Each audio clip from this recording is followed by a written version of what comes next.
You're listening to the ESO Network, your station for all things geek.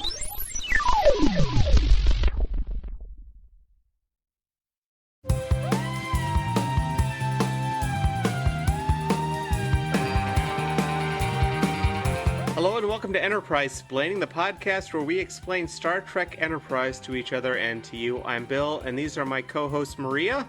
Hello. And Jamie. Hi. And we are joined by a very special guest today, Seelix.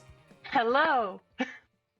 I'm going to have you justify your existence in just a moment, but I need to explain that today we're going to be talking about the Star Trek Enterprise episode, Dear Doctor. However, I'm the only person who has actually watched it, so it's my job to explain to my co-host and our special guest what happened on the episode. But before we do that, we need to get through a little bit of business here. Let's do this. Jamie, I believe you have a special announcement for all of our fans. Yes, I am going to be at DragonCon in about 2 weeks from the day this episode drops.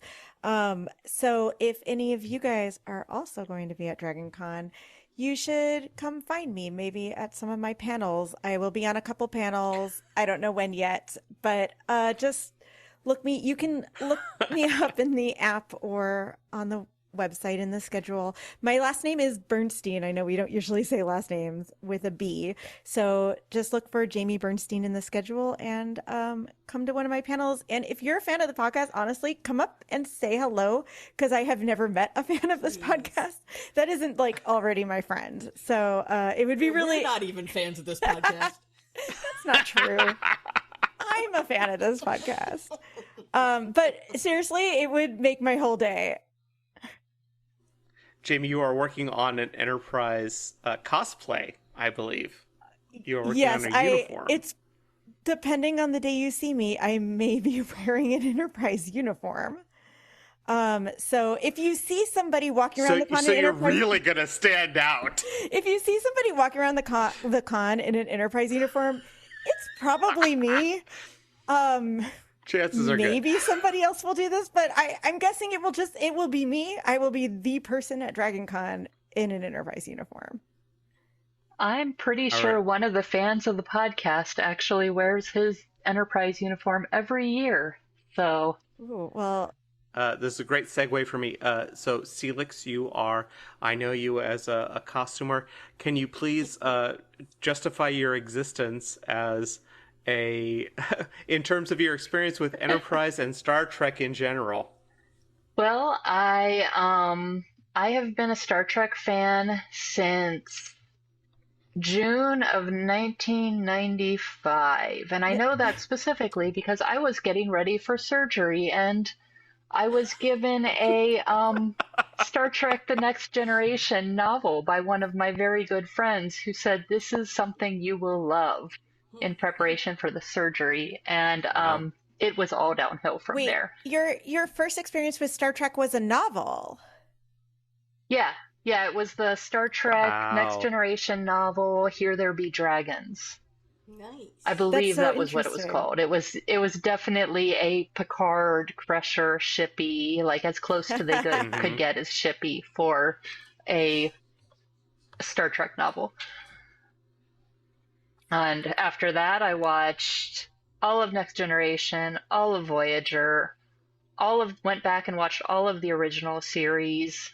And loved it all, I'm sure. Loved a large chunk of it, and saw two seasons of Enterprise as well. Wow. Well, so you're actually ahead of us. So I did not have. Once Enterprise started, I was in a dorm. I had moved into my college dorm, and we didn't have cable. So one of my internet friends actually recorded it on VHS and mailed me the tapes. So if you're out there, Chris, thank you. A great service to humanity. That's a lot of effort to go through for this show. Oh, he sent me all sorts of shows. This just happened to be the one that I will always remember consuming through a VHS tape. So one of the things I want to bring up, Seelix, is that you are a costumer. Like you devote a lot of time to costuming. Do you have any strong opinions on the costuming of Enterprise specifically? My favorite costumes in Enterprise are ones you haven't got to yet. Okay. So spoilers. But however, I did Fantastic. start watching one episode of Enterprise today, and I forgot just how much they leaned into the not quite clean aesthetic, and it reminded me that the uniforms actually do fit the aesthetic of the show, because I had spent years going, what was wrong with these uniforms? Why did they do this? Mhm. But no, they actually do fit the show in a much more real way than any of the other Star Trek uniforms would have. Okay. I was reading in that that oral history book I have about the show, where they were saying that they specifically made sure to have all the like zippers and buttons that you could see, because it made it feel more modern being to our time, as opposed to like future Star Trek shows. You don't see really buttons or zippers or anything like that. Well, do you know the lore about zippers in the original series? No. They didn't. So in the original series, there was a specific edict. They were not supposed to show the way things connected, because they all had to connect through magic space technology. And there was a side note for that, where the particular costumer who made a lot of the original series costumes had a thing for, he believed that that costumes gained their interest by being about to fall off, which explains a lot about the original series aliens, but it also explains why they did an invisible zipper set into a diagonal seam in an interlock fabric, which is impossible, very, very hard to do if you were a costumer. And to this day, costumers are still fighting about why they did this. And it was because they could not have any visible zippers. They couldn't have visible closures. The costumes had to look like they had just appeared full, exactly as they were on the characters. Well, I can say, because I've been making the uniform, there are 13 zippers on these Enterprise uniforms. Wow. Whereas I'm making a original series dress right now, and I'm refusing to add the zipper. Like, no, it's stretchy enough. It'll be fine. Okay, before we move on to the discussion of this episode, it's time for my co-host to discuss what happened on the last episode, which I barely remember, because, not to pull the curtain back, it's been 6 weeks since we recorded this episode. So do we have any strong thoughts on Silent Enemy? The main thing that I took away from this episode, where it was basically an episode where it's like, hey, yeah, we're throwing ourselves out into the depths of space, and maybe some of these aliens just strictly want to kill us. Like, they're going to find us, and they want to kill us, and we need better weapons, and we need to defend us. And I thought that was kind of interesting, because in every other Star Trek that we encounter, like, the Federation is at the top of the pyramid. It's like, nobody can fuck with us. We're the superpower and stuff. So that was kind of interesting, where it's like, we cannot deal diplomatically with some of these it's alien a really races. interesting idea, but they didn't tackle that at all in the show. That was just things that we added watching it and talking about it. Mm-hmm. The show itself was... there's lots to extrapolate. Yeah. At no point were they like, I guess sometimes aliens, we just like don't know what the deal is with them. And they just come and do weird, mysterious things, because the aliens did all these weird things and then none of it was explained. And we apparently will never find out why. Which would be an interesting idea if it was like, humanity was like, super, yeah, we're going to be fantastic about this. It was like, oh, we don't understand this, but it was... Yeah, like there was not explored at all. At the end, there was just one scene with Archer being like some aliens are just going to be super mysterious, and we're just never really gonna. They're just going to be too different, and we're never going to understand them. I feel like then I would have been fine with not knowing why any of the stuff happened. It was particularly galling when they were like, you know, we were supposed to have these phaser cannons installed, and we decided to. He just left and didn't think that was really that important. I just think about Maria's comment at one point. These guys are really bad at Star Trek. So bad. I was fascinated by the entire phaser cannon subplot was let's get one over on the guys in dry dock. It's like, Yeah. what?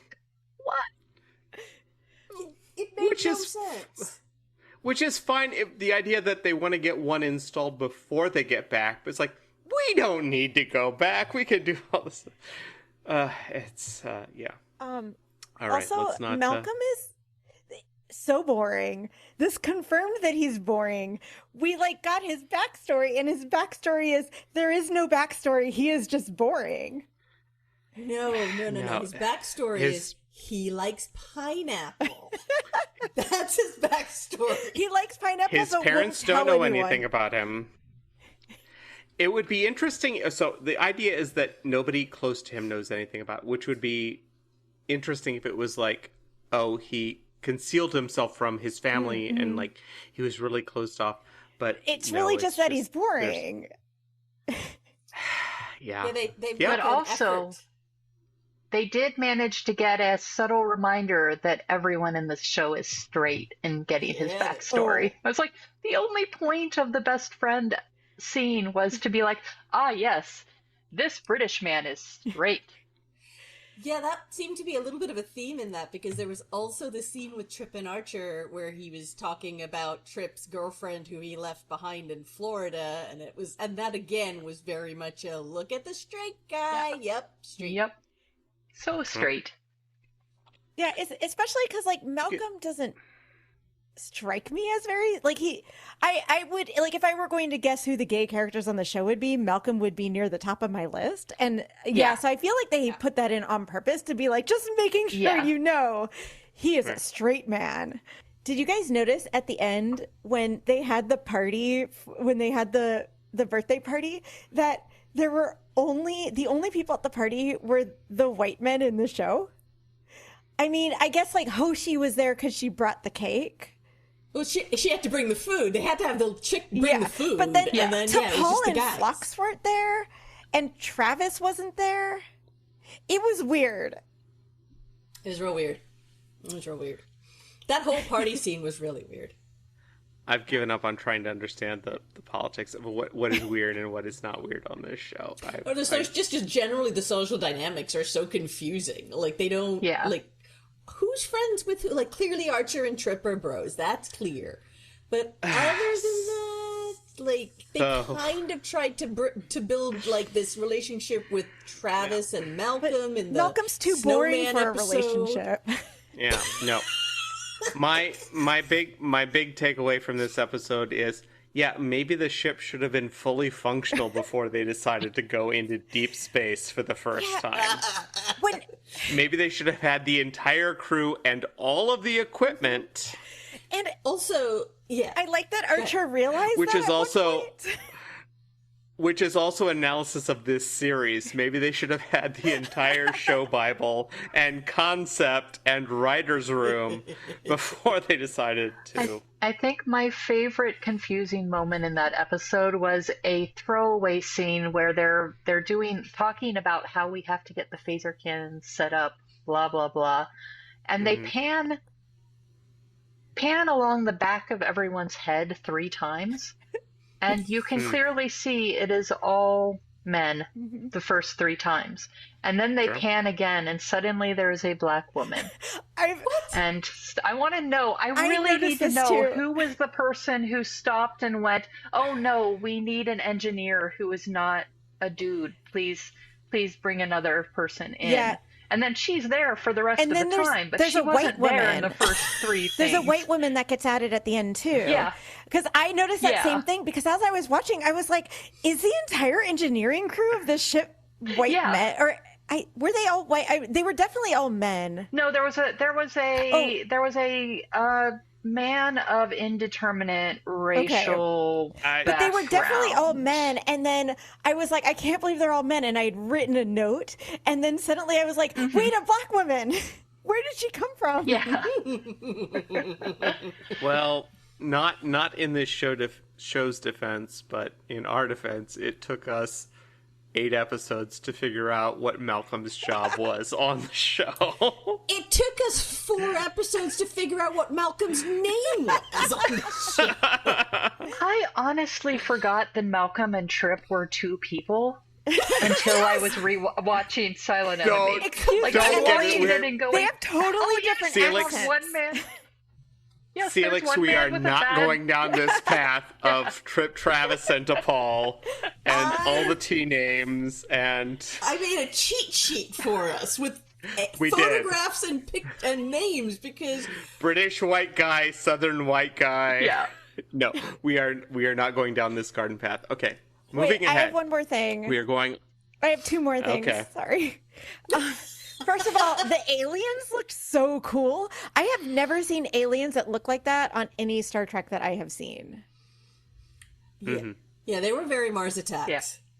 Yeah, that was an interesting effect. I Like, will give them that. That was an interesting The effect. aliens are always just humans in alien suits, and these were clearly not humans in an alien suit. These were like like they made these humans from scratch somehow. It was very cool. Great looking. news. Great news, you're never going to see them again. But then the last thing was there were 2 points in this episode where I was like so on board and like scenes I really liked, but then at the very end they were like, just kidding. And there was a scene with Trip, and then there was a scene with Archer. The scene with Trip was with Trip and Malcolm, where Trip was telling Malcolm, like, we need to do things by the book. Like, we can't just be going off the seat of our pants, like doing everything, because we could blow this whole ship up and kill everybody. Like, we actually need to slow down and do things carefully. And then there was the scene with Archer where he talked about how he regretted leaving Earth before they had installed all their systems. And both of those scenes were so good. And then at the very end, the lesson was actually like, we were wrong in both of those scenes. Yeah. Like, Trip was like, no, The lesson actually, was- we should just, like, overload our weapons, even if maybe it will blow the ship up. And Archer was like, no, it was fine that we just left Earth without everything being ready.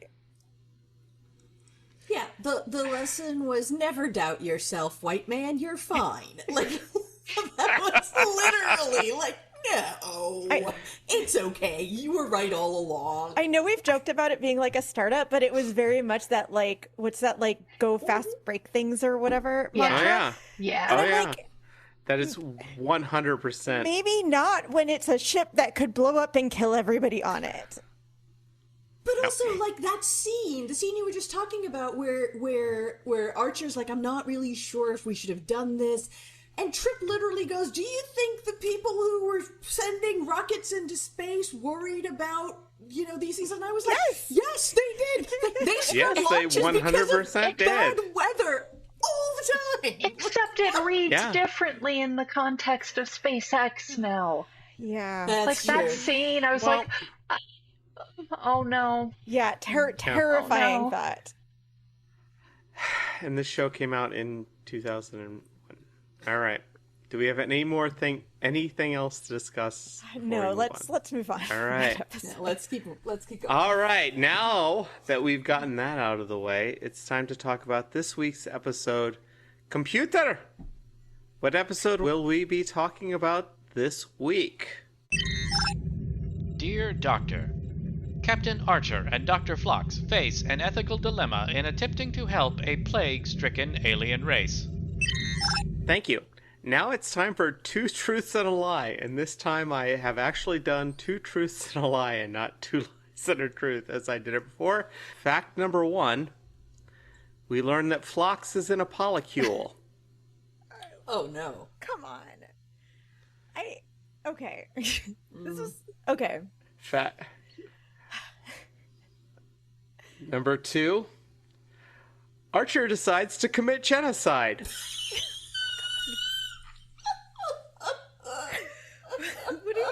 to us, Bill. Oh my god. Statement number 3.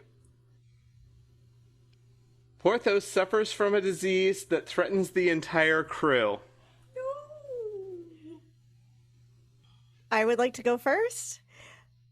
Porthos is not going to suffer from a disease. That is a lie. I refuse to believe it.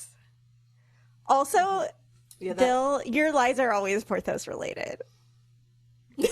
I see through you.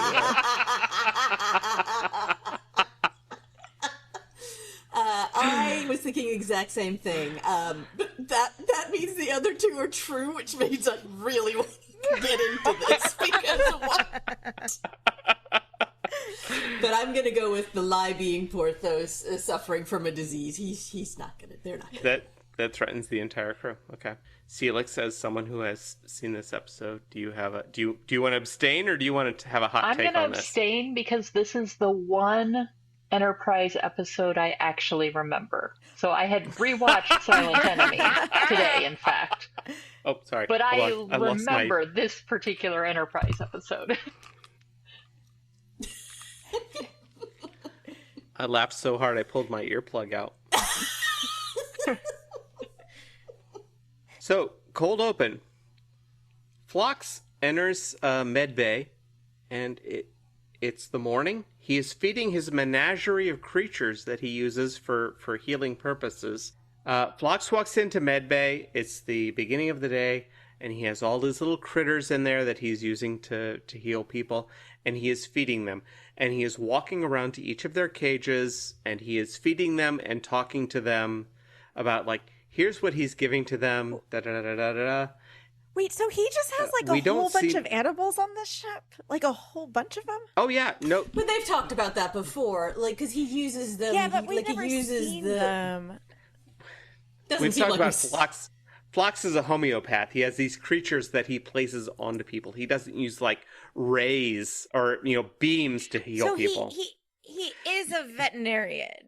This is like confirming it, right? That he is not a doctor. He is kind of a xenobiologist. Kind of, yeah. He's Dr. Zoidberg. We've made this joke many times. So he goes through and he's feeding all of these creatures. And he's talked about here. Yeah, I think you'll like this stuff. He gets to the last one, and he drops a caterpillar in to the cage. And he says, "Here, let's try this without taking my fingers off this time." And he drops it in. And there's some sort of, rustling sound. And then Phlox takes another caterpillar out, and then he eats it himself. Okay. One for you, one for me. Now you see why I remember this episode of the entire show. Because that's what you do? Yep. That's the cold open, and we have faith. It's time for the Diane Warren Fact of the Week. Okay, so guys, it's been 6 weeks since we recorded. Diane Warren has been up to so much. In fact, I have not checked what she's been up to the last 2 weeks, so this is just from 4 weeks ago, or 2 weeks ago. She has a whole new song. Oh. It is called Woman Up. And you would never guess who sings this song. And I know you're thinking, like, I don't know, maybe it's like Katy Perry's got an album coming out. Like, which of these pop girlies is going to be singing this Diane Warren song?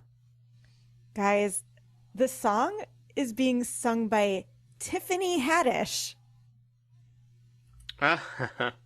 Yes, Tiffany Haddish. Does she sing? Good I didn't question. actually know she sang, yeah. Yeah. This is not for a movie. She just wanted to sing this song, apparently.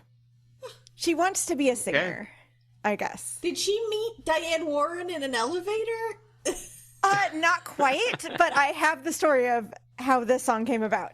So apparently, Diane Warren sent Tiffany Haddish a DM on Instagram back in 2017 and never got a response. And then recently, they ran into each other at a party, and Diane Warren went up to Tiffany Haddish and was like, "Why didn't you respond to my DM?" That is a baller move. And Lord. Tiffany Haddish was like, I don't check my DMs. Then Tiffany Haddish was like, but I would love to work with you on something. So then Diane Warren wrote the song for Tiffany Haddish, and she sings it. It doesn't appear that she's like coming out with an album. It's just the one song. A single? Oh, I guess. All right. If you're wondering, is it good? This song came out a month ago, and none of you have heard of it. It is not good. It is not that good. Tiffany Haddish's singing is not that great. It just, and the song is really cheesy. It's not Diane Warren's best work, let's say. It's nothing compared to Faith of the Heart. Honestly, on a scale of Faith of the Heart, Faith of the Heart is way above this song. Guys, the song is called "Woman Up." Yeah, no, that's not a great start to begin with. Okay, so that's a low point for the last couple of weeks, but there was a high point too. Actually, I just realized I said something wrong.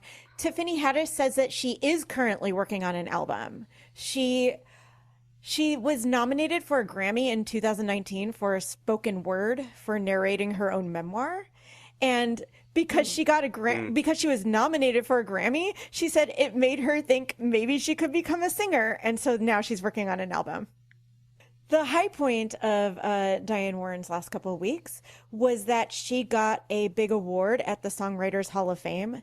She was inducted into the Hall of Fame back in 2001, but this year she received the Johnny Mercer Award, which is the highest honor that you can get. And they only do one per year. They've been doing it since 1981. I actually checked, and only 5 women have ever got it before, but 2 of them got it as part of a duo with a male coworker. The only 3 women to ever get it on their own have been Carole King, Dolly Parton, and Carol Bayer Sager. So, and now Diane Warren. So, it's like a pretty big deal that she got this. That's awesome. Okay. She gave a speech. Her speech was short and sweet, but she did manage to drop no less than 3 F-bombs in her speech. The more... I really hope that at some point we get to meet Diane Warren somehow, because, and I hope that you are with me, Jamie, because this woman just seems awesome. One of the lines in it that she said was, "Thanks to every door slammed in my face for teaching me how to kick those motherfuckers down."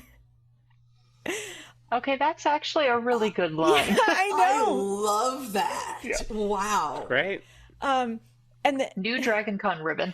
Then she said, yeah, seriously. "For every no that taught me one yes is a fuck you to the no that came before it." This is why I love her. She's just amazing. The fact that she's getting this like very, very like exclusive award and got on this stage, and this was what she said. I love it. I love her. Anyways, that's it. That's my whole. All right. So while Phlox is in medbay, Hoshi walks in and hands him some data cards, which is Phlox's mail.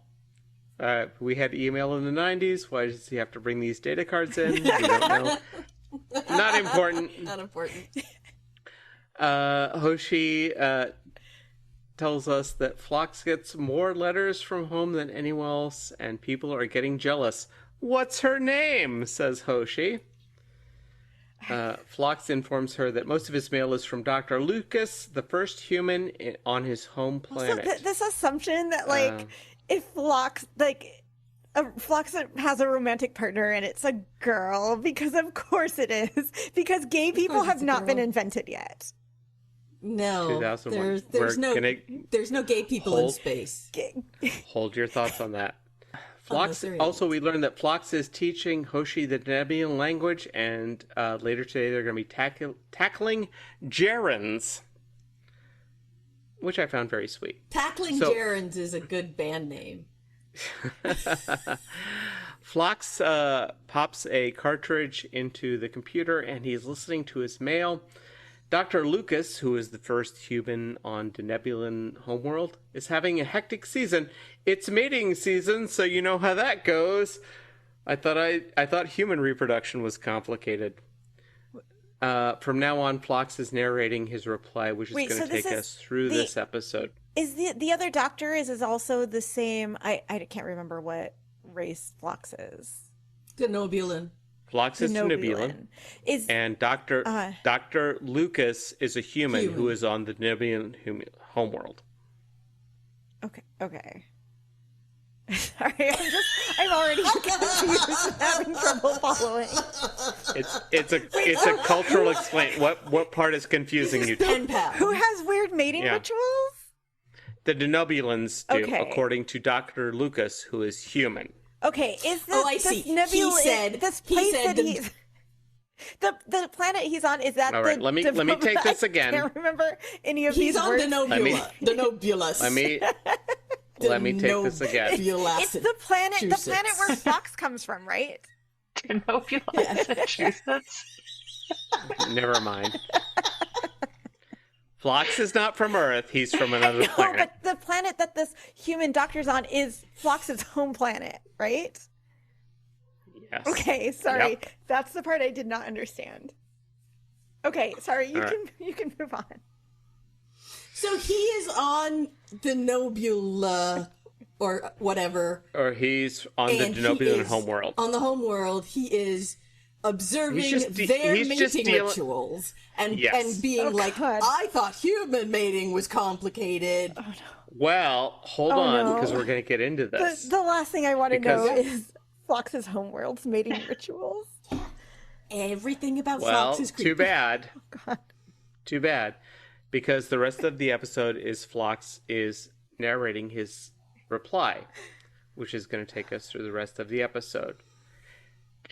He tells Dr. Lucas to remember that for the mating season, a dose of Neexilin can be effective in separating the two combatants. Okay. He also tells him about some bars that the human Dr. Lucas can go to, but not to go unescorted.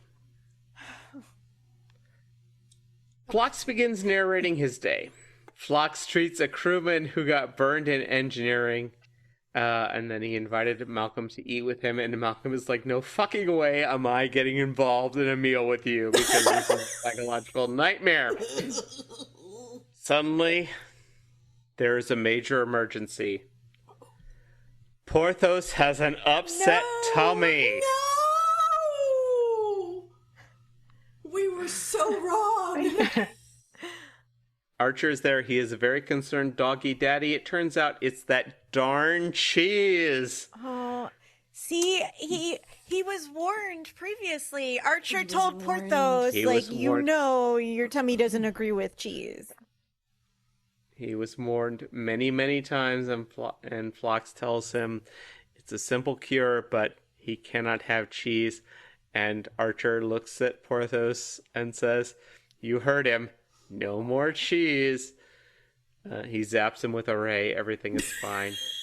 Phlox says in his narration that he finds it fascinating that humans are so attached to their pets and assign emotions to them and talk to them. And then he says, wait, I just did that 2 scenes ago. Literally. It's like... Yeah. Suddenly we are at movie night. Phlox is sitting with another movie night. A bunch of crew members. Yep.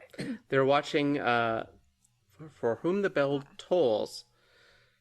He is there with Cutler, the bug girl that we previously met in the... She's back. Bug Girl's back from the Screaming Cave episode. Phlox isn't particularly interested in the film, and he keeps fucking talking during the movie, even when people shush him. But he's interested in the reactions of the crew. Cutler notices that he's not actually watching the movie. He's watching the other crew members. And she says, they can leave if she want. But Denobulans don't have movies. They find real life more interesting. They actually point out that they lost interest in art when they found out, like, the lives of other sentient beings. The more I learn about the Denobulans, what are they called? Denobulans. The more I learn about the Denobulans, the more upsetting it is.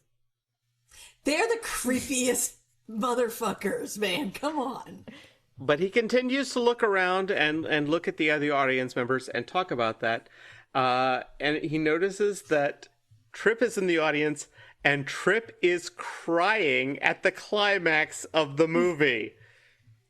I like a sensitive Oh, man. what was the movie? For Whom the Bells Tolls. Oh, okay. Trip says, something in my eye.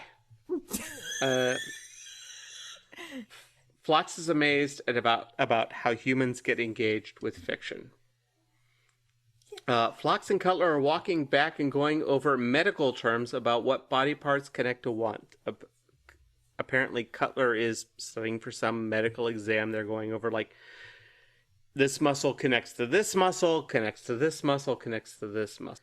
And then Cutler refers to the heart she refers to it as the seat of all joy and sadness. Phlox is puzzled as to why humans think the heart is the source of all emotions. Okay, They're at her cabin. Cutler's an etymologist, right? It's proposed that she's doing some sort of xenobiology thing. It Okay. it literally sounds to me like scenes previously where I've seen people are studying for their medical exams. So I can't explain this. Xenobiology. Phlox- yeah. Yeah, but it's just weird that previously she was an etymologist, and I understand that it's all similar-ish, but You're not even ready for where this is going because no, okay. Phlox has walked her back to her cabin. Phlox says goodnight. Doctor, says Cutler, I had fun tonight. They're showing another movie next week. They should make another arrangement to go. Phlox turns away. She touches his shoulder, then apologizes because she realizes that denobulins don't like to be touched. Wait, is she flirting? And Phlox says- were they on a date? Did I miss completely? She is 1,000% flirting with him because okay, hold on a second. Phlox says, it's all right. I'm trying to shed some of my cultural innovations. And she says, oh, in that case, and Cutler kisses him on the cheek. Good night, goes into her room and shuts the door. Did we know it was a date this whole time, or did Phlox He didn't know. what's going on? Okay, Nobody knew. okay. Apparently. I was just wondering if I missed it. Back to the narration of the letter to Dr. Lucas. Since we're on the subject of mating, I think Crewman Cutler is romantically interested in me. Can't be sure, though. The pheromones of the female human aren't as potent as denobulins. Onto the bridge. They've stumbled onto a drifting ship in space. 2 week life signs, and there is an M-class planet less than a light year away. They bring them on board. Two bumpy aliens, they get the universal translator working. The aliens ask if this is a warp vessel. Turns out their planet is facing a global epidemic, and they launched several vessels in hope of finding other advanced species with better medical technology. They've already encountered the Malexa and the Ferengi, but even the Vulcans haven't heard of them. Oh, it's interesting because in Star Trek world, Ferengi don't get introduced till TNG, right? Right. So timeline-wise, this would be the first time they hear. They find out that they have a doctor, and the aliens beg Archer to let Phlox treat their people. Archer asks T'Pol for advice. What do you think what do you think her reaction is? Be cautious. Don't trust anybody. Don't get involved. Well, T'Pol's reaction is they should help. The risk of contamination is acceptable because they have been contacted by warp-capable species. So I was also going to say, no matter what she says, they're going to do the opposite. But I guess I was wrong all around. Every time I ask you a question about what might happen with T'Pol, it is a trap. The Enterprise heads to the planet. Phlox, in his narration, expresses the idea that he is taken aback by the idea of trying to treat a disease that affects 50 million sentient beings. Yikes. But meanwhile, the mess hall, Hoshi and Phlox they're doing a conversational Denobulan lessons in the mess hall. There's some light-hearted mistranslation bits. Eggplant is not a vegetable, it's a nostril, by which she means fruit. Hoshi brings up that she has noticed Cutler spending a lot of time with Phlox. Are you two mating? I think you mean dating.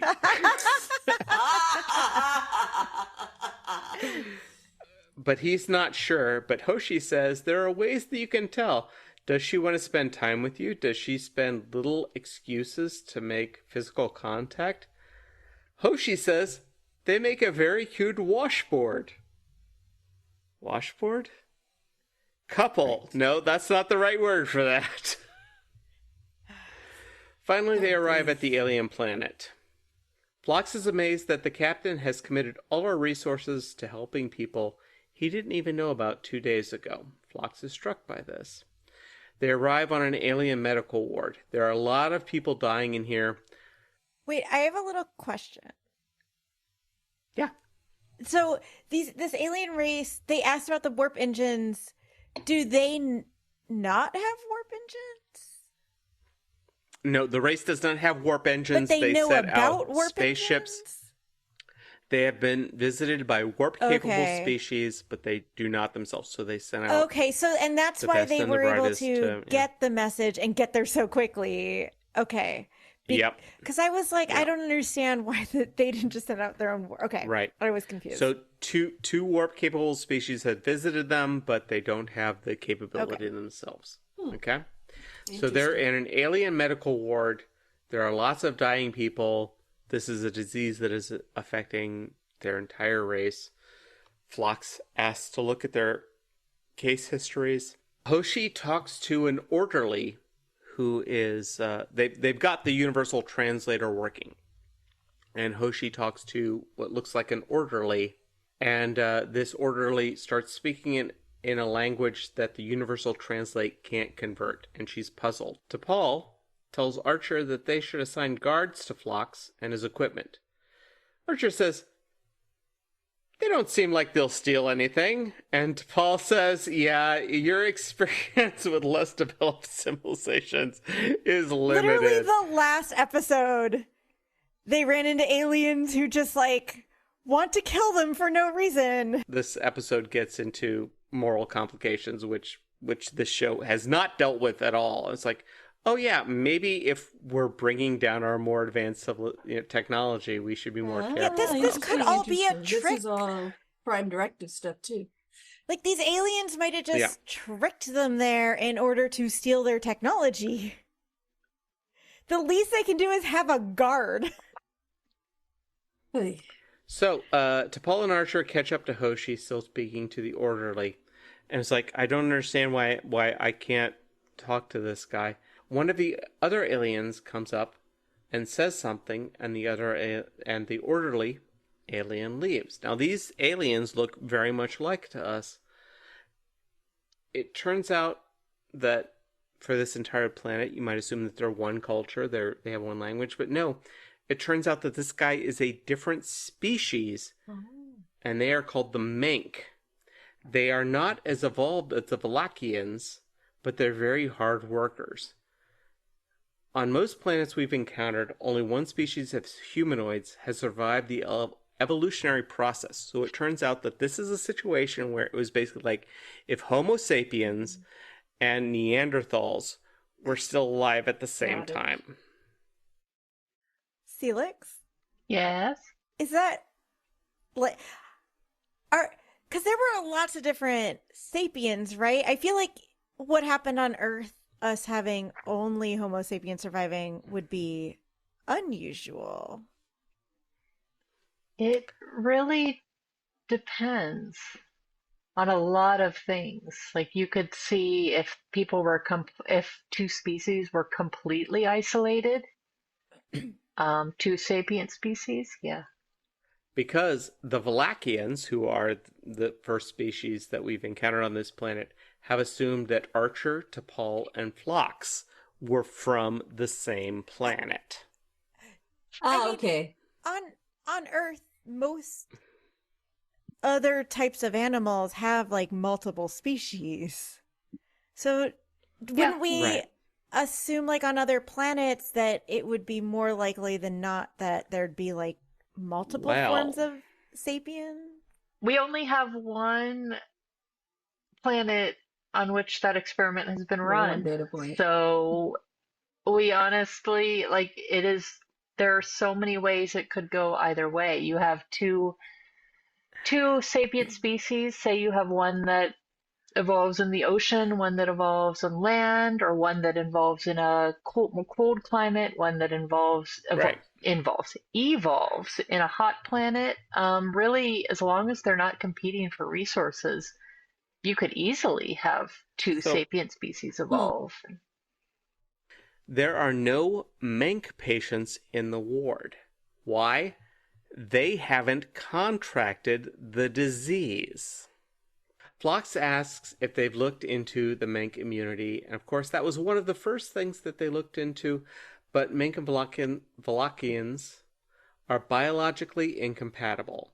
Phlox begins to become full-time committed to working with the doctors on the planet, but he admits in his letter that the scale of the disaster may exceed their best intentions. Now, granted, you're one doctor dealing with a completely new species that you have Right. never dealt with before, who is Yeah. dealing with an extinction level event. This is weighing very heavily Sure. on him. I bet he still managed to Yeah, make it creepy though. I was gonna say, but is he still going on dates?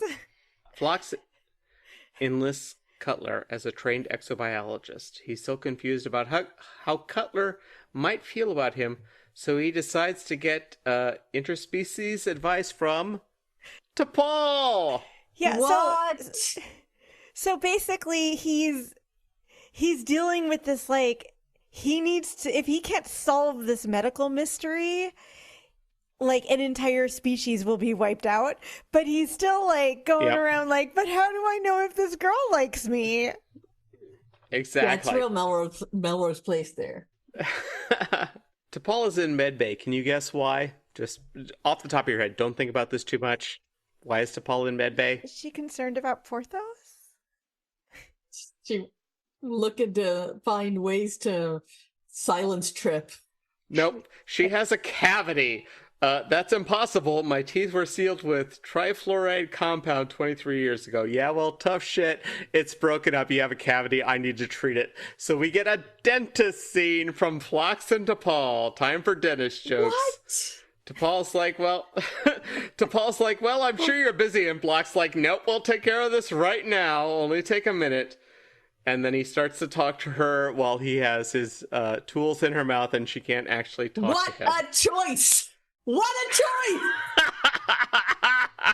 This all-time great show. Just an all-time great show. And while Phlox has the dentist tools in her mouth, like, have you ever known humans to mate with outside their species? T'Pol says, in her experience, humans lack the emotional maturity for mature relationships. They tend to be easily infatuated with things that they find new, and they may be simply satisfying their curiosity at your expense. Finally, Phlox appears in Archer's cabin. Director of the alien clinic wants to know if he's made any progress. No, because he's been dealing with like, first of all, does he have no assistant medical people on the ship that could have maybe just dealt with T'Pol's cavity while he was busy saving an entire species? Not Saving shown. Or Also, could T'Pol's cavity have just waited a couple days? Also, do Vulcans have the same cavities as humans? Like, would a copper-based life form have the same kind of Wait, sorry, Vulcans? flora in their mouth? Vulcans are copper-based? Oh, is that a spoiler? That's not a spoiler. I mean, this is spoiling for Star Yes, Trek. Vulcans are copper-based, yeah. I did not know that. Yep. A spoiler, presumably something from like original series Original series. Literally, I think the first episode, McCoy calls Spock a green-blooded alien or something. Phlox appears in Archer's cabin. Cabin wants to know if he's made any progress, and Phlox says he's developed meds to ease the symptoms, but the epidemic isn't going to be cured because it's not caused by a virus or a bacteria. It's genetic. They're dying, and the Valachians will go extinct in 200 years. Is he implying that if you have a genetic disease, it can't be cured? Their problem is not an external problem, it's a genetic problem. Yeah, but aren't there cures for some genetic diseases? Phlox says genetic abnormalities on this level are very difficult to cure. But not impossible, says Archer. Sorry, Seelix, is that true? What? I mean, let's be sure. This is Star Trek. Honestly, none of this is... It was 2002. However, even then, we were starting and looking at how to change DNA, how to clone things, how to, we were clearly moving in that direction. So, the main community may be the cure, and Phlox plans to study it.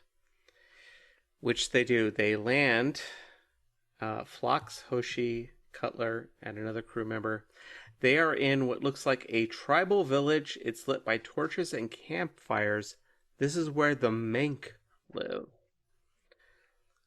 Phlox asks Hoshi to ask the Mink guide to ask them where they can take samples, and they agree. They'd be happy to help. Phlox is intrigued by the race's ability to coexist. They start taking samples of blood and scanning the bodies. The Mink are curious but not alarmed. The Mink bring them food and say food in English, quote unquote, whatever language Starfleet speak, which they picked up by listening. And it turns out that the soil that the Mink lived in isn't good for planting.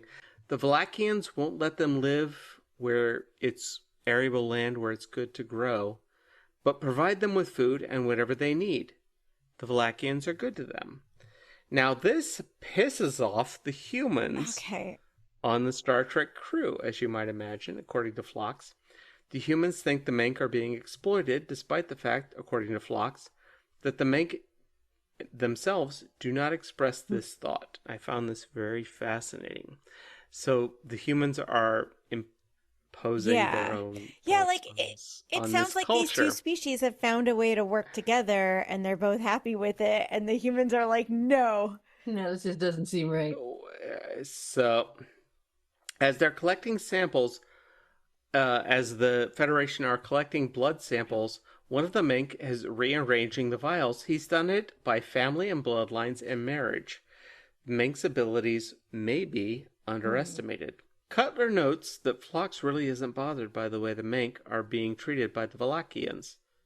Why should it? On most planets with two humanoid populations, one would have driven the other to extinction. Here they have a symbiotic relationship, but Cutler doesn't like it. They force them to live in compounds, treat them like pets. Phlox says, well, it's their culture. It's their way. Doesn't make it right, says Cutler. Phlox says, are you married, Cutler? She says, no. Phlox is 3 times. You have 2 ex-wives? No. He has 3 wives who have 3 husbands at the same time, which is normal for denobulins. He isn't a polycule. Isn't a polycule. He's telling her this because he's been getting certain signals from her, and she needs to understand that his culture is different, just like this one. Well, Cutler isn't interested in becoming wife number 4. She just wants to be friends, and let's see where it goes. Why is it always gross with Phlox? Why is it gross? Always gross with... No, not the polycule. The Phlox. No, she said it. Phlox. Yeah. Phlox is the gross I have no issue with the polycule. That seems lovely. I object to this. The polycule's I object to this. Because he looks weird? Because he's not cut? Because he's not fucking Chris Pine? No, because he's on Enterprise, and all of the men on Enterprise are just not polycule material. Female. He calls It's it just, mating. I don't know, he just has a real creepy vibe, man. This episode does a good job of presenting human preconceptions of what right and wrong are. Yeah. Because as they pointed out,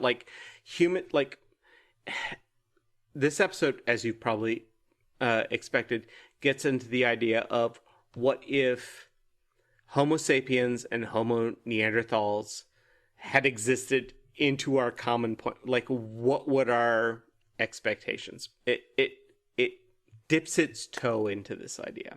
Well, yeah, and I think there's also just the whole, like, we've had a couple of episodes now, or one episode now where we've talked about, where on the show we've talked about, like, the Prime Directive and how that matters. And that was sort of the first thing I thought of when you were saying that they went to the planet was, okay, this is a species that doesn't have warp capability, but other warp capable species have visited them, so they're aware of warp capabilities. But that's a really interesting thing to think about when you're trying to develop the Prime Directive. And I don't actually know, like, in the Prime Directive as it stands, is that a thing? Like, if the species has encountered if somebody else has broken the seal, is it okay to go and interact with them? Archer goes back to the clinic and visits the astronaut that they picked up that led them to this planet. He thanks Archer for the medication. It helps with the pain, but hasn't cured the disease. And he thanks him for taking him home before it got too late.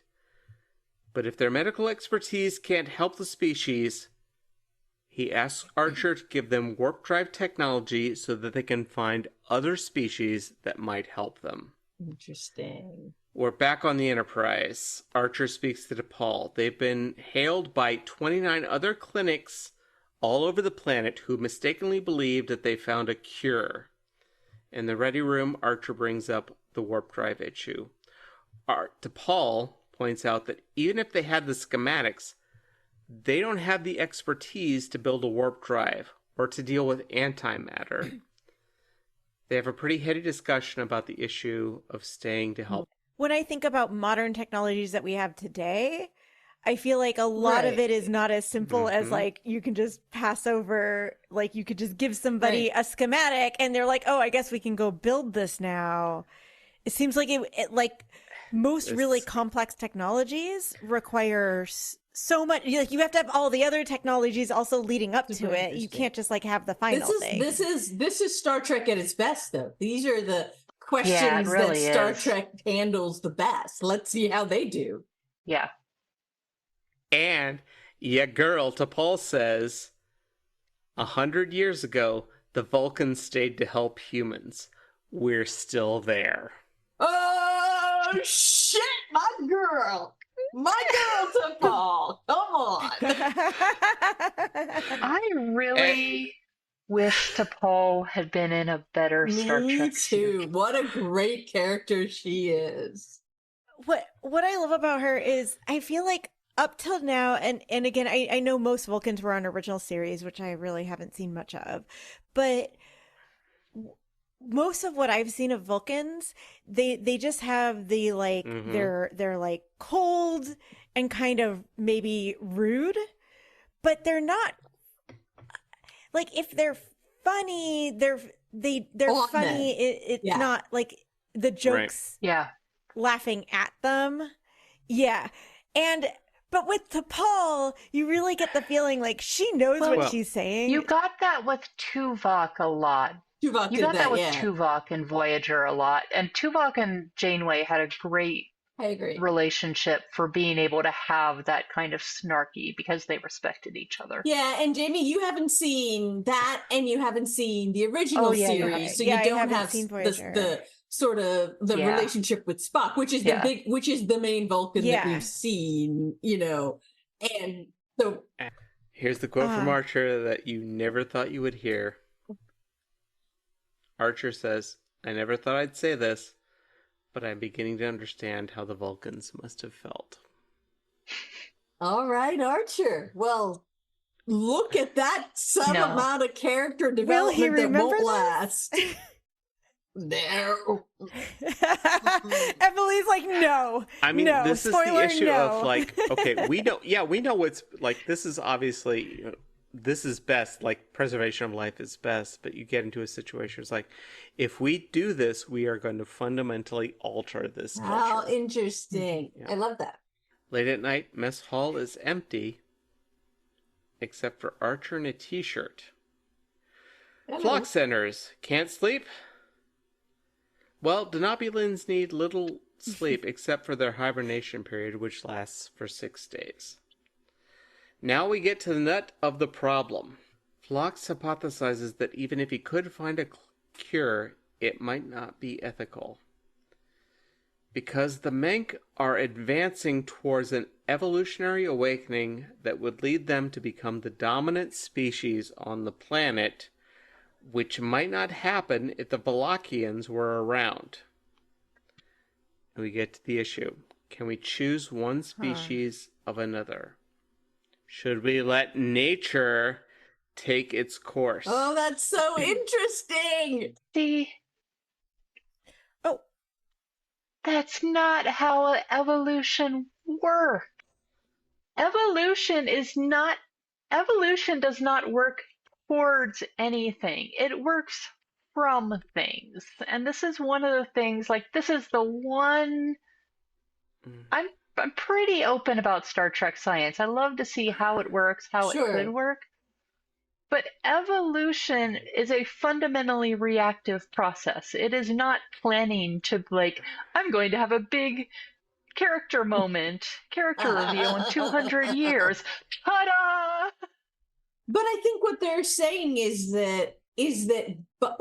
not so much that evolution is doing that, but that if they save the species, they're interfering with what would normally have happened through the evolutionary process. Yeah, I just have a question. How do you find that out from a scan? Like, That's a great question. That's valid. That would take a team of like 20 different full research universities with actual funding working for 100 years to be like, we think maybe this culture is moving in this way. Like, I think that it's not so much about here's what will definitely happen. It's more about here's what, based on what, like, if we were not to interfere, here's what we think might happen. And should we really interfere to stop that, right? And in terms of like, in terms of like the evolutionary components of whether something genetic could cause you to die out, I get that that's confusing, but I can also see that, okay, well, it could, like, there could be a virus that would kill off a substantial amount of the population, and then the remaining population wouldn't be able to survive. So yeah, so I don't actually remember how this episode ends, so this is not a spoiler. But I could see them saying, well, okay, this species has a deficiency in their whatever genetics, and the fact that they're kept in closed off spaces is heightening that to the point that they would be dead in 200 years. But at that point, you don't say, let's let the other people die. You say, let's give everyone some space so their genes don't kill them. dying. So here's what happens in the episode. no, we want to keep extrapolating as to what might happen in the end. Yes. I want to fight with a fake Star Trek episode. Wait, can I get this answered though? Because now I'm confused. The species that is in the closed off area that is like treated like a pet, they're the ones that are surviving. They're the ones that are doing do not have well, the right? disease, and according to Phlox, they they're advancing in an evolutionary manner. They So are are the becoming Mank more also complex. the ones gonna die in No, it's 200 the other years, No. or is that the It's the other other ones? Nope. Oh, the I was Valakians. confused. The Valakians are the dominant Okay, race. never mind. I was confused. Wait, on that. this episode And the was Mank are confusing? the Mank. An episode of Enterprise was confusing? You guys, I know. this is a really good This is a I'm good looking episode. I'm This looking is forward like to watching a it. this is a mid-level of We'll stop TNG, nitpicking guys. This is science. you are Alright. not prepared for how That's good this very episode good for is. Enterprise. Wow. Phlox hypothesizes that 350,000 years ago, Homo sapiens coexisted with another species. What if an alien race had given Neanderthals an advantage? Well, Archer says that might have happened. It might have happened, but he's being asked for help right now. Phlox says, I believe your compassion is affecting your judgment. And Archer says, my compassion guides my judgment. And he says, can you find a cure? And Phlox says, I already have. That does sound very good and very Star Sounds Trek. wonderful. Yeah. Back Wow. in Medbay, Phlox dictates his letter, Wow. and he says that he feels a conflict with his captain, but he is his captain, and he can only hope that Archer can look past his compassion. Archer enters. He's going down to the hospital, and he's decided to go with Phlox's suggestion and not give them the cure.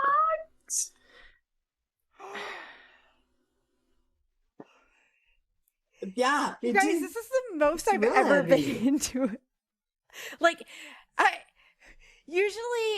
enjoy recording because I enjoy like laughing at stuff, but this is the first time that I've ever been like, I need to know what happens. Like, I'm actually It's really real interested heavy. in this story for the first time since we started this podcast.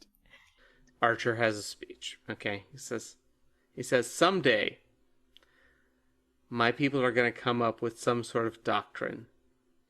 Something that tells us what we can and can't do, but here, should and shouldn't do. But until somebody tells us that they've drafted that directive, Oh, shit! I'm going to have to remind myself every day that we didn't come out here to play God. How interesting! Okay, great. But also, they probably should have thought about this before sending Yeah, out the no, ship that's full of true, that's so humans true. to meet other alien species. Phlox and Archer go to the clinic. They give them the medicine that will help ease the symptoms for a decade. Maybe they'll find a cure at that point. The aliens ask for warp drive technology again, and Archer says, I'm sorry. Valakian says, thank you. Phlox closes his email to his doctor friend saying, if he didn't trust Archer, he'd have been no better than the Vulcans who held back technology because the humans couldn't make proper decisions on their How own. interesting. Phlox finishes his letter and hands his data card to Hoshi. She tells him he should get out of sickbay. Phlox gets off the comms and asks Cutler to join him for a snack in the mess hall. He says he could use a friend right now. He turns up the lights, says sweet dreams to his menagerie, and that's the end. Wow. That is super interesting. I need to watch this episode so I can fight with it properly, No. This which is the best part of Star Trek. does seem amazing. Yeah, this might be the best episode we've seen yet. Like, this feels very Star Trek. At the sort of highest level of what Star Trek is. I mean, beyond everything else, just in terms of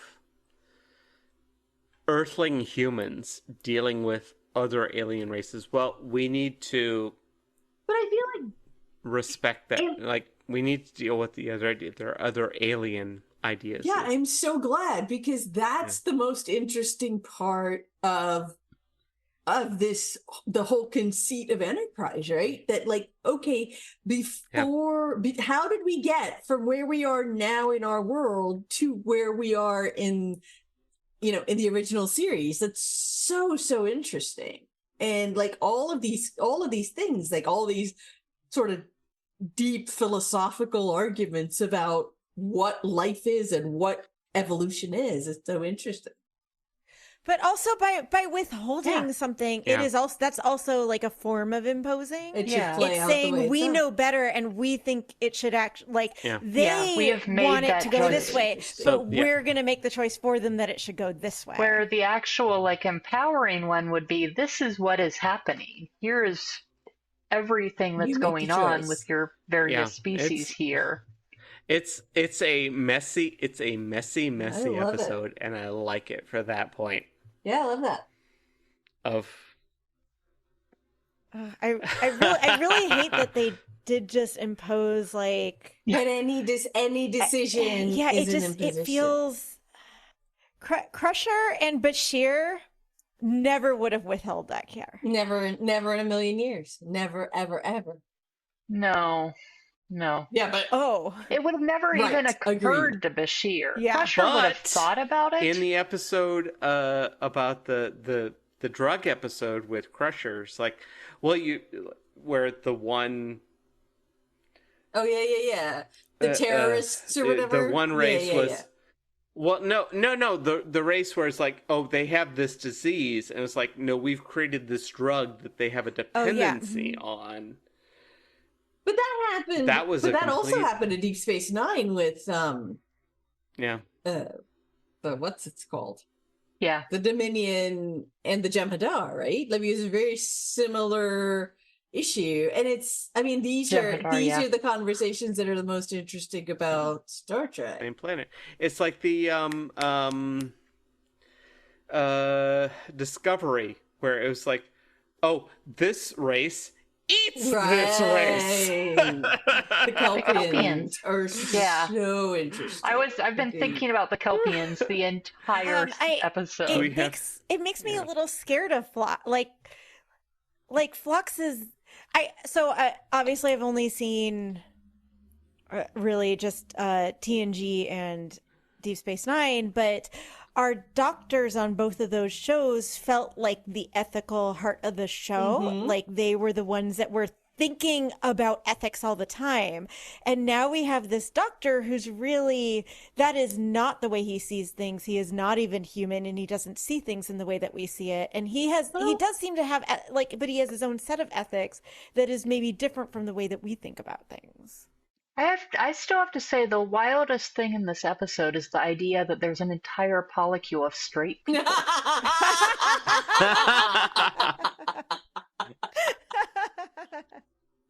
Yeah, it's fair. Well, but they have not invented gay people yet. That's true.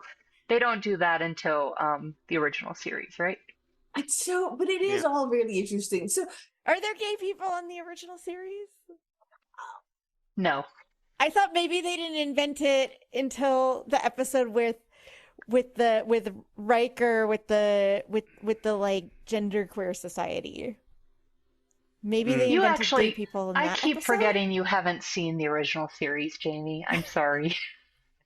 Like this whole episode makes me wish, like, I don't want it because we have the correct amount of Star Trek now, but can you imagine a very early era of the Federation Star Trek show today? So interesting. Not under Rick Berman and under some of the more interesting producers we have now. Sure. And by interesting, I mean not Rick Berman. Right. Yeah, Michelle. Yeah. Michelle, what's her name? Or any of those people. It would be so interesting. All right, Porthos good boy scale. How good of a boy was Porthos on this episode? He was in the episode. He had a little tummy ache from cheese. Such a good boy. And he walked away. He was at it. The best boy. Saucy scale. How sexy was this episode? Based on sexy, even a little. Based on the objective scale from the slime thing that killed that one lady on TNG to 7 of 9. Not a terribly sexy episode. There was some kissing on the cheeks. True. And there was dating, and there was also talk of mating. molecule discussion. Yeah, it was very Jane Austen. Oh heavens! Oh, he's kissed me on the cheek.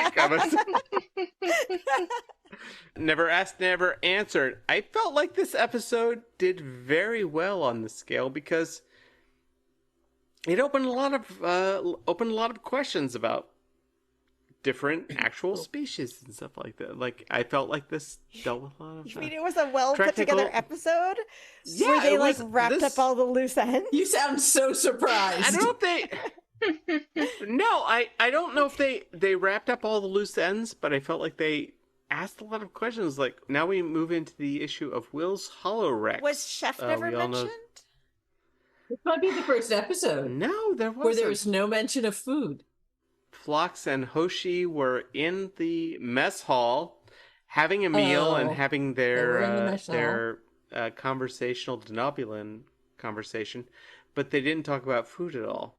Wow, they just two characters ate food normally and didn't discuss the it. The food came up just because it was a conversational. Weird. It was conversational. Will's Holorex.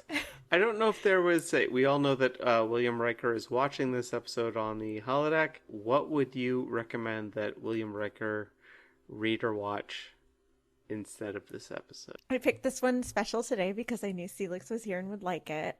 But I want to recommend a book series by a friend of ours. It is Stealing from Wizards by R.A. Consell. It's a YA magic school book, but it is every character in this book series is absolutely delightful.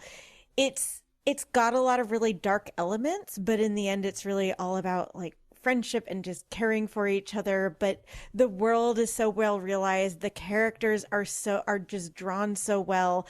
It is truly, truly one of the best book series I have ever read. It's called Stealing from Wizards. That's the first book. I've read these multiple times. It's quite good. If any of you, I think a lot of people here probably read it. I will wholeheartedly second that series. It's so good. It's such a such a delight. I recommend people read the Encyclopedia Brown series by Donald J. Sobol. Oh, yay! Which is a detective series for 5 to 8-year-olds. Okay. I was not aware now of that. Imagining Riker reading the Encyclopedia Brown series. Cool. My recommendation is the animated series My Adventures with Superman, which is so much fun. It is a Superman story early on where he is just figuring his powers out, but he is out. It's not a high school story. It's when he first goes to the Daily Planet. So it's the initial kind of friendship between Clark Kent and Lois Lane and Jimmy Olsen, and it's delightful. And the animation is very anime inspired, I think, and it's delightful and super fun. Highly recommend My Adventures with Superman. My recommendation would be a podcast called Friends at the Table, which is a group of friends who play role-playing games together. Some of their seasons are fantasy, high fantasy like style. Some of them are sci-fi. The one specific one I would recommend right now is Partisan, which was named the best mech anime of 2022, but it's a podcast, and it is every bit deserving that. If you like anime, mech fighting, or characters falling in love with each other in giant robots, it is the show for you. And that's our episode. Next week we'll be doing a mid-season recap of where we've been on our journey through Star Trek Enterprise. Jamie will be hosting the episode, and Jamie, you have an announcement of where you're going to be. I'm going to be at DragonCon, and Seelix will be there as well. Go to DragonCon! Probably somewhere in the science track area of the con. And if any of you guys do see me and come up and talk to me, I might have a special Enterprise Splaining ribbon for Fantastic. you. So come find me at DragonCon. And I will not have a special Enterprise Splaining ribbon, but I might have other ribbons. Come see me at Science Track. I will be moderating a couple panels and on a couple panels and in the audience for our bigger science versus movies panels. So come hang out with us. It's a lot of fun. Seelix, thanks again for being part of this episode. Special thanks to K.O. Myers at Particulate Media for sound assistance, and to our friend David for the beautiful cover art, and to John Stephen King for being the voice of our computer. If you like the show, please rate, review, and subscribe on your podcast app, and tell your friends about it. We really appreciate it. You can follow us on Instagram at Enterprise Splaining and on Blue Sky as Enterprise Splain. You can also email us any comments to enterprisesplaining@gmail.com. We'd love to hear from you. If you want to support this podcast, you can find us on Buy Me a Coffee as Enterprise Splaining. See you next time. Computer. End program.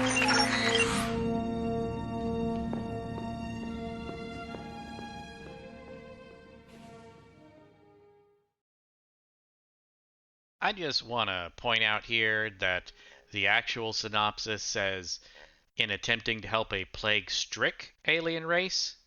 I don't think that's a real compound word. Anyway. This has been a broadcast of the ESO Network. Be part of the crew and help support our shows by donating to our ESO Patreon or by shopping for the TeePublic store, which can all be found at www.esonetwork.com. The ESO Network, your station for all things geek.